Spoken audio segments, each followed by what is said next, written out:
Our channel. ఇవాళ వచ్చేసి మనము మటన్ ఫ్రై ఎలా చేద్దామో చూద్దామనండి. చాలా చాలా టేస్టీగా చాలా బాగుంటుంది. ఎప్పుడన్నా మనకి మటన్ కర్రీస్ అయితే తిని విసుకొచ్చినప్పుడు ఇలా ఫ్రై చేసుకోండి. జస్ట్ స్టార్టర్ లాగా తినొచ్చు, లేకపోతే పప్పులోకి చారులోకి ఇట్లా నంచుకోవడానికి ఇట్లా అయినా తినొచ్చు. చాలా చాలా టేస్టీగా చాలా బాగుంటుంది. ఎక్కువ బోన్స్ లేకుండా చిన్న చిన్న లైట్గా బోన్స్ ఉండేటట్టు తీసుకోండి. ఒకవేళ బోన్స్ తినాలనుకుంటే లేకపోతే బోన్లెస్ అయినా తీసుకోవచ్చు. తీసుకొని చిన్న చిన్న పీసెస్ కట్ చేసేసుకొని నీట్గా వాష్ చేసేసి దాంట్లోని వాటర్ అంతా డ్రైన్ చేసేసి పక్కన పెట్టుకోండి. దాని తర్వాత ఇందులో పసుపు ఉప్పు కలిపేసి ఒక బాక్స్లో పెట్టి నేను ఫ్రిడ్జ్లో పెట్టుకున్నాను. నేను నెక్స్ట్ డే చేసుకున్నాను కాబట్టి ఇంకా ఫ్రిడ్జ్ చేశాను. మీరు కావాలనుకుంటే 1 అవర్ లేకపోతే ఒక ½ అవర్ లేకపోతే మార్నింగ్ కలిపి పెట్టుకొని ఈవినింగ్ అయినా అట్లా అయినా చేసుకోవచ్చు, బాగుంటుంది. దాని తర్వాత నేను ఇంకా మటన్ కాబట్టి మామూలుగా కుక్ చేస్తే కొంచెం పీసెస్ కొంచెం కుక్ అవ్వవు కాబట్టి నేను ప్రెషర్ కుక్కర్లో పెట్టుకుంటున్నాను. ఒక 2 or 3 విజిల్స్ వచ్చిందాకా ప్రెషర్ కుక్కర్ చేసేసి అదే ఇందాక కలిపి పెట్టుకున్న మటన్ ఉప్పు కారం కలిపి పెట్టుకున్నాం కదా, ఆ మటన్ని ఇంకా ప్రెషర్ 3 విజిల్స్ వచ్చిందాక కుక్ చేసేసి పక్కన పెట్టుకోవాలి. అది ప్రెషర్ అంతా రిలీజ్ అయిందాక అదే తగ్గిందాక పక్కన పెట్టుకోవాలి. దాని తర్వాత ఒక ప్యాన్ తీసుకున్నాను. నేను క్యాస్ట్ ఐరన్ ప్యాన్ తీసుకున్నాను. ఇందులో బాగా కుక్ అయింది, ఫ్రై అయింది, మాడిపోకుండా. టేస్ట్ కూడా చాలా బాగుంటుంది అనమాట క్యాస్ట్ ఐరన్లో.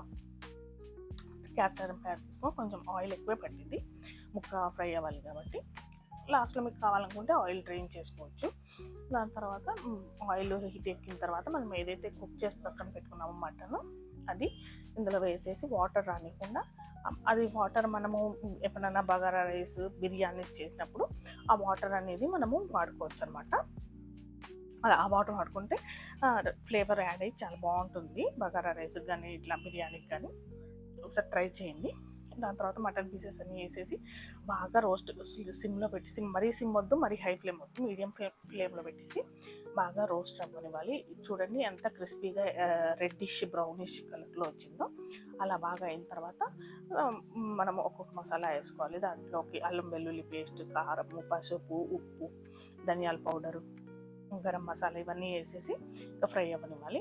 నేను లాస్ట్లో ఇంకా దించేసే ముందు ఒక 2 minutes ముందు ఇది వేసేసి పచ్చిమిర్చి కూడా వేసుకున్నాను.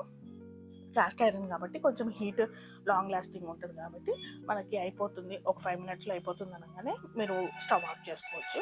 ఎందుకంటే అందులో హీట్ ఉంటుంది కాబట్టి ఆ హీట్ మళ్ళీ ఓవర్ కుక్ అయిపోయింది అట్లానే ఉంచితే. అందుకే ఇంకా అయిపోతుంది అనగా నేను ఇంకా ఆపేసాయి. ఇంకా పచ్చిమిర్చి వేసేసి ఫ్రై చేసేసాను. ఇంకా దాని తర్వాత మనం కొత్తిమీర పుదీనాతో గార్నిష్ చేసుకుంటే మన టేస్టీ మటన్ ఫ్రై రెడీ అయిపోయింది.